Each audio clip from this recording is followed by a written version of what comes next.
কাভারের উপর দিয়ে আলিস ৪ মারলো, সবাই টিমমেটরা দৌড়ে আসছিল। সবারই বলতেছিলাম ভাই আমার একটু ধাক্কা টাকা দিস না, তাহলে আমার পায়ে আরেকটু ব্যথা পাওয়ার চান্স আছে।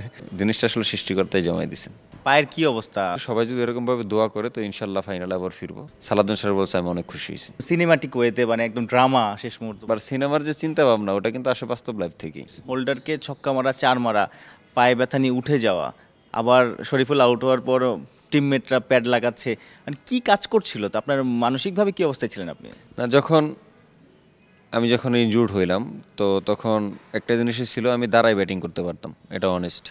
বাট আমি তখন রান করতে পারতাম না, মানে দৌড়াইতে পারতাম না। তো তখন আমার কাছে মনে হয়েছে তাহলে আমার উঠে যাওয়াটাই বেটার সবচেয়ে, কারণ এই মুহূর্তে 3 বল 8 রান লাগে আমার। যদি ব্যাটে না লাগে অ্যাটলিস্ট সানি ভাই ট্রাই করতে পারবে, যদি আমি দৌড়ে অপর প্রান্তে নাই যেতে পারি। তো তখন আমি মনে করলাম যে তাহলে শরীফুল আসুক, শরীফুল তো ভালো ব্যাট করতে পারে, এটা আপনারা জানেন। শরীফুল আউট হওয়ার পরে আলিসের মাথায় কি চলছিল? প্যাডও কিন্তু খোলা। না তখন প্যাড খোলা, তখন টিমমেটরা সবাই বলতেছে যে আলিস তুমি যাও, ইভেন কুসও চাচ্ছিল যে আমি যাও, তার জন্য তাড়াহুড়া করে আবার প্যাডটা পরলাম। প্যাডটা পরার পরে তো মাথার ভিতরে একটা জিনিসই চলতেছিল, তো আমার তার দৌড় দেওয়া লাগবে না, তো আমি দাঁড়ায় ট্রাই করতে পারি, কারণ যেহেতু আমার ব্যাটে লাগতেছে আর আমি কনফিডেন্স ছিলাম। তো আমি যখন প্যাড পরে ভিতরে আসলাম তখন সানি ভাইকে বলতেছিলাম ভাই আমি কিন্তু 6 মেরে দেবো। সানি ভাই আমারও বললো 6 মারার দরকার নেই, তুই 4 মার। তো আলহামদুলিল্লাহ আসলে দেওয়ার মালিক আল্লাহ।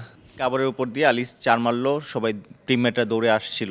তখন আপনার কি চিন্তা হচ্ছিল? আপনার অনুভূতিটা কেমন লাগছিল? অনুভূতি তো অবশ্যই ভালো লাগতেছিল, কিন্তু ভাই সবারই বলতেছিলাম ভাই আমার একটু ধাক্কা টাকা দিস না, তাহলে আমার পায়ে আরেকটু ব্যথা পাওয়ার চান্স আছে।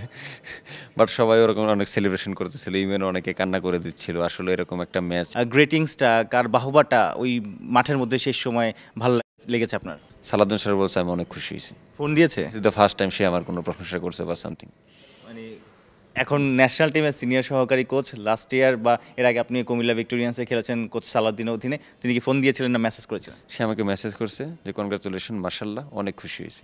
এরকম সিনেমাটিক ওয়েতে মানে একদম ড্রামা শেষ মুহূর্ত পর্যন্ত, না সেটা নায়ক। আসলে স্বপ্ন পূরণ বলতে এরকম কোনো কিছু না। জিনিসটা হচ্ছে বোলিং করে আমি এরকম ম্যাচ আগেও জিতেছি অনেকবার, বাট এটা ব্যাটিং করে এবার ফার্স্ট টাইম ছিল। এটা আমার জন্য একটা নতুন অভিজ্ঞতা বা নতুন এক্সপিরিয়েন্স ছিল। তো আমার এই জিনিসটা অনেক ভালো লাগছে, আর মোস্ট ইম্পর্টেন্টলি আমার এটা আরও অনেক বুস্ট আপ করবে নিজেকে ব্যাটসম্যান হিসেবেও একটা কনফিডেন্ট শো করার জন্য। এরকম তো আসলে আমরা সিনেমায় দেখি যে এরকম নাটকীয়তা, স্ক্রিপ্টের একটু বৈচিত্র্যতা। আপনি 4 ছক্কা মারলেন, তারপর পায়ে ব্যথা নিয়ে উঠে গেলেন, আবার শেষ মুহূর্তে 2-3 জন মিলে প্যাড আপ করে আপনাকে শেষ বলের জন্য নামাচ্ছে, আপনি 4 মারলেন, সবাই জড়িয়ে ধরলো, আপনি আবার বলছেন পায়ে ব্যথা, ধাক্কা দিস না বা এরকম কিছু। মানে এই টাইপের গল্প দিয়ে তো সিনেমা হতে পারে। আলিস কি এরকম ভাবছে কিছু? না না, সিনেমা হতে পারে এরকম কিছু না, বাট সিনেমার যে চিন্তা ভাবনা ওটা কিন্তু আসে বাস্তব লাইফ থেকেই।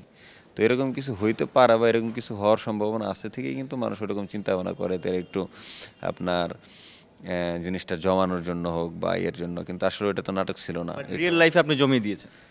আমি জমে না, এটা আসলে সব কিছু সৃষ্টিকর্তার পক্ষ থেকে হয়, তো জিনিসটা আসলে সৃষ্টিকর্তাই জমাই দিছেন। এখন তো মনে হয় নেটে আর একটু বেশি সময় দিবেন ব্যাট হাতে, প্যাড আপ করে। হ্যাঁ, আগেও সময় দিতাম বাট সেন্টারে হচ্ছিল না আমার। তো আমি এখন প্রমোশন চান ব্যাটিংয়ে? প্রমোশন না, যেখানে আছে ওইখানে ঠিক আছে, 7 উইকেট পরে হয়তো বা যখন আর একটু কনফিডেন্ট হইব, আরও 2-1টা ম্যাচ জিতাবো, তখন হয়তো বা টিমই বলবে যে না আর একটু উপরে খেলো।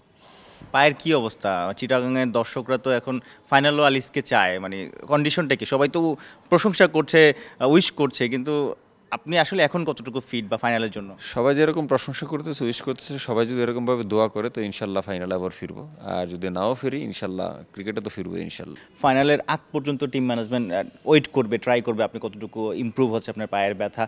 ফাইনালে তামিম ইকবাল, দাউদ মালান, তাওহিদ হৃদয় ওপেনিংয়ে নামে বা টপ অর্ডার ব্যাটার, তাদের নিয়ে নিশ্চয়ই আপনি একটা পরিকল্পনা একেই রাখবেন ফাইনালের জন্য। না অবশ্যই, ওটা তো যে টিল ফার্স্ট ডে থেকে এরকমভাবে আঁকানো আছে, বাট আমি যদি ঠিক হইতে পারি তাহলে ইনশাল্লাহ অবশ্যই ফাইনালে খেলবো, আর যদি না হইতে তো আল্লাহ তালাই ভালো জানে। কি মনে হয় বরিশাল চিটাগাং ফাইনাল? আমি শুধু এটুকুই বলতে পারি এটা একটা প্রতিদ্বন্দ্বিতামূলক ম্যাচ হবে।